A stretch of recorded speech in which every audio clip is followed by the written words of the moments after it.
శాపగ్రస్తురాలైన జీవితంలో నుంచి యేసుక్రీస్తు వంశంలోకి చేరిన రోజు తప్పబడలే. హల్లెలూయా.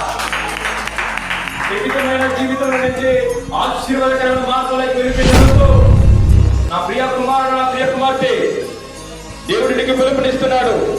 నీ జీవితం ఎంతగా పాడైపోయినా సరే, నీ జీవితం ఎంతగా శపించబడినా సరే, నీ జీవితం ఎంతగా పాడైపోయినా సరే, నీ జీవితం ఎంతగా కష్టపడిపోయినా సరే, నీ జీవితంలో మోడు బారిపోయినా సరే, నా దేవుడు సెలవిస్తున్నాడు, నువ్వు దేవునికి నమ్మకంగా కనిపించినట్లయితే నీ జీవితంలో ఉత్తమైన ఆశీర్వాదం కుమ్మరించి నిన్ను వెలిగించగలిగిన దేవుడు నేను ప్రకటిస్తున్న దేవుడు. హల్లెలూయా. నిన్ను వెలిగించగలడు ఆయన.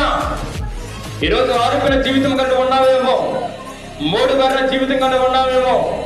దేవుడు నీకు చెప్తున్న శుభవార్త అంటే తెలుసా? యేసు ప్రభు మీద నమ్మిక ఉంచినట్లయితే ఆరుపిన దీపం వెలిగించగల దేవుడు నేను ప్రకటిస్తున్న దేవుడు. తప్పలు కొట్టి ప్రభువును ఆరాధిద్దాం. పరిశుద్ధాత్మ దేవుడితో మాట్లాడుతున్నాడు.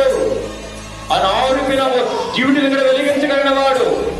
జీవితాలకి జీవితమే లేదు అనుకున్న ఆ జీవితాలు కూడా చిగురింప చేయగలిగిన వాడు నా యేసయ్య. ఆశీర్వాదానికి మార్గము చూపించగలవాడు నేను ప్రకటిస్తున్న ప్రభువైన యేసు. మోయాబురాలు సి అంటే శాపగ్రస్తురాలు.